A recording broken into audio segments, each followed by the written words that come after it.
Have you ever wanted to live forever? To never have to eat or drink like you normally would? To never die? What if I said you could, but there would be one giant catch? You would have a thirst for human blood so great you would kill anyone to quench it. H.P. Lovecraft once said, "Personally, I would not care for immortality in the least. There's nothing better than oblivion, since in oblivion, there's no wish unfulfilled." This is the story of Eric Brooks. Welcome to Origin.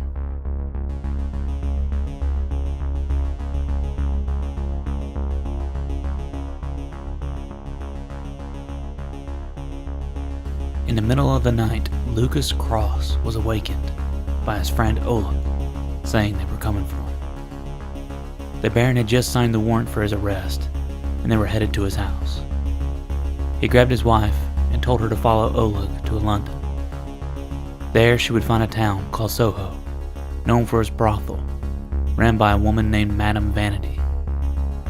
Once at the doorstep, she would then need to say these words: "If one of the Order of Tirana requests sanctuary, one of the Order shall provide it." Then Madame Vanity would shelter her and protect her so that their unborn child could live a normal life. Shortly after watching his wife get away, Lucas was captured by the Baron and put in prison.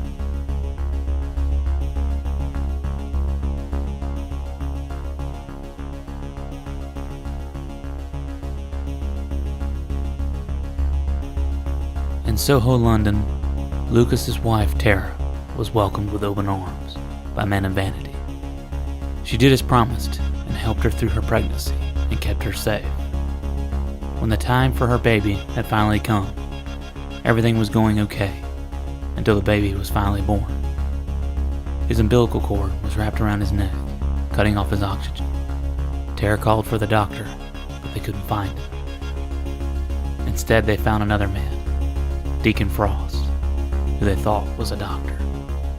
But once he entered the room, he immediately attacked Tara, biting her in the neck and killing her. Somehow Madame Vanity was able to run the vampire off and help save the baby. She then decided to take him in as her own and raise him as her son. It didn't take long to realize he was something very special. He had teeth like a wolf and an interesting thirst for blood. But unlike other vampires, he could walk in the sun. So they decided to call him Eric, and they hid all these things from him as much as they could, keeping him from mirrors and secretly giving him his adopted mother's blood every night, disguising it as medicine. But Eric knew more than what they thought. He knew what he was, and he knew what killed his birth mother, and quickly dedicated his life to stop and kill as many vampires as he could.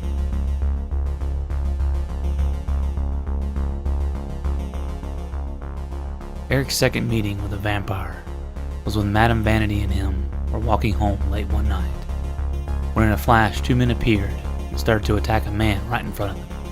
The man told them both to run, but Eric refused. He somehow knew they were the same kind of people that killed his mother and then sprinted into action. The man was impressed with his courage, but didn't need his help. He quickly pulled out 2 wooden stakes and killed both vampires. That was really the start of Eric's training. The man he tried to help was Jamal Afari, and ever since that night, he decided to train Eric to become a vampire hunter. Eric trained with him for many years to try and become the best vampire slayer. He taught him what he could look for and how to use his senses to figure out if there were vampires around. Eric soon realized that he had virtually all powers a vampire had, even immortality. One night, Eric was out hunting alone when he heard yelling down a dark alley. "Get away from me, you monster," she said, pushing the men away from her. Eric jumps in and tells the man to step away, but before he knew it, the man was on a dead sprint towards him. He took his stance, readied his wooden stake, and stabbed the man right in his heart, instantly killing him. The woman freaked, yelling that he had killed her husband, Realizing that the man was a human and not a vampire, Eric knew he had made a grave mistake. So he ran to find Jamal to figure out what he should do. Jamal then advised him to leave town because the lady had went to the police and identified him as the killer. At first, Eric felt like he should be behind bars. He killed a man thinking he was a vampire, but then Jamal told him to use it as just another lesson he needed to learn and to move on and become a better hunter. So Eric went back to the brothel that he had grown up in his whole life and told Vanity what had happened and that he needed to leave. She wished him the best of luck and told him to leave as fast as he could.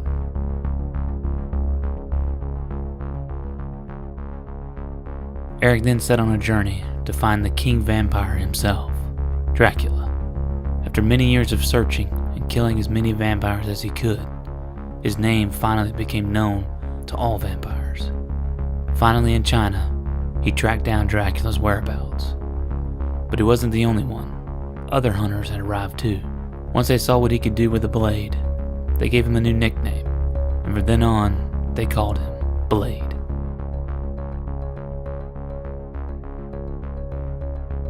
Working together, they were able to successfully find Dracula and stake him for the last time. But when they were asleep the next night, Dracula came back to life and killed everyone in the room except Blade.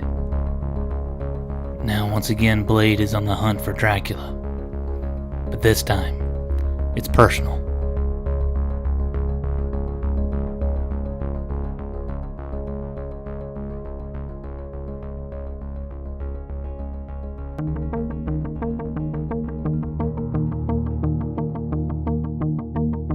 Firstly, I want to give a shout out to all the new listeners out there. Thank you guys for coming and listening. This is a weekly uploaded podcast, and each Monday I upload a new episode of an origin story of one of your favorite heroes or villains from fiction. So I hope you guys will come join us next Monday for another new episode of Origin. As always, thank you to everyone else for listening to this podcast. It really does mean the world to me. This episode was written and narrated by me, Cameron Rainey. If you want to never miss anything Origin, follow us on Twitter and Instagram @Origin_podcast and on Facebook.com/OriginPodcast. Also, you can join our Patreon at Patreon.com/OriginPodcast. There you'll get instant access to Patreon-only posts, episode transcripts, and even bonus episodes. Thanks again for listening, and we'll see you Monday.